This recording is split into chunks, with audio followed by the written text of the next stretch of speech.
ఏమన్నారు చూస్తే భయపడితే ఏడుస్తాడు మేడం. ఏం చేస్తాడు అట్లా? అవును మేడం. అంటే ఒక మార్క్ లిస్ట్ చూసిన తర్వాత మీ ఫీలింగ్ ఎలా ఉంది? బాధపడినారు కదా, అప్పుడు అబ్బాయితో కూడా మీరు మాట్లాడాలి కదా, ఎందుకు తక్కువ వచ్చినాయి అనేది. మాట్లాడినా. ఏమన్నాడు అంటే ఏం మాట్లాడలేదు మేడం. ఎక్కడ మీ అబ్బాయి? ఎక్కడ? యశ్వంతరా నానా ఇదే మేడం. ఇక్కడ రావాలి నువ్వా? ఇక్కడికి రా.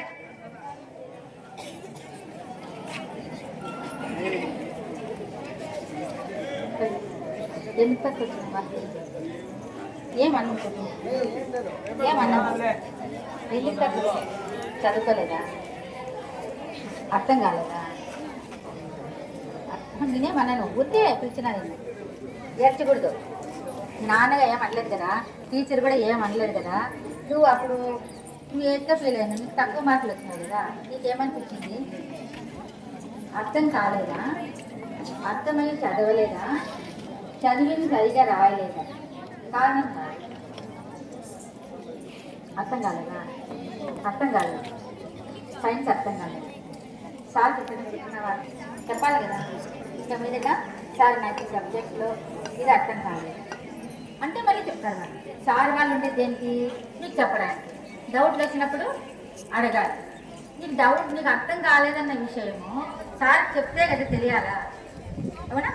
నువ్వు చెప్పకపోతే నీ మనసులోనే పెట్టుకుంటే సార్కి ఎట్లా తెలుస్తుంది? ఇప్పుడు మార్కులు తక్కువ వచ్చినాయి.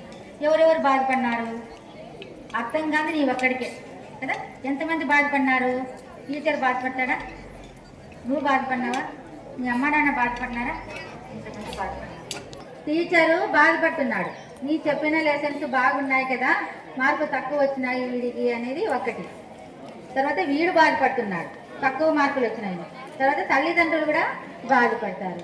వీటితో పాటు పిల్లలు కూడా ఇంట్లో అక్కనో అన్ననో తమ్ముడో వీళ్ళందరూ కూడా ఒక ఫ్యామిలీకి ఎఫెక్ట్ అవుతుంది. కాబట్టి నీకు తక్కువ మార్కులు వచ్చేదానివల్ల స్కూల్ ఎఫెక్ట్ అవుతుంది, ఫ్యామిలీ కూడా ఎఫెక్ట్ అవుతుంది. అర్థమవుతుందా? సార్ వాళ్ళని అడగాలి.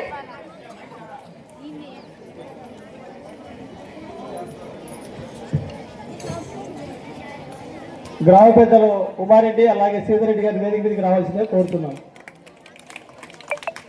గట్టిగా చెప్పండి, కొట్టండి గట్టిగా.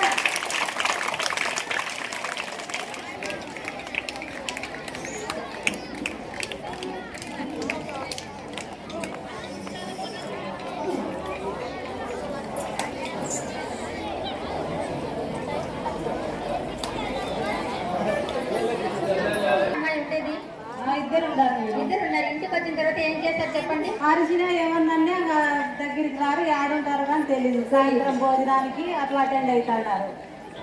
అంటే మీకు బాధ్యత లేదా ఇంట్లో? ఉంది మేడం, ఎంత చెప్పినా అదే సెల్లే. 24 గంటలు టైం కుదిరితే సెల్లే, వేరేది ఏం లేదు. సరే, ఏ వినడం లేదు మేడం. స్టార్టింగ్ ట్రబుల్ ఇది. ముందస్తుగా చిన్నప్పుడే మనం వాళ్ళతో మాట్లాడుతూ ఉండాలి.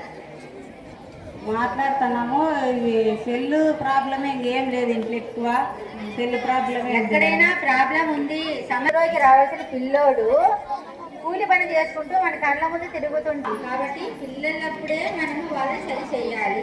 తర్వాత వాళ్ళు మన చేతిలోకి రారు, మన మాట వినరు. కాబట్టి మీ పిల్లలు మీరు 12 సంవత్సరాల లోపల సరి చేయాలి. అర్థమైందా?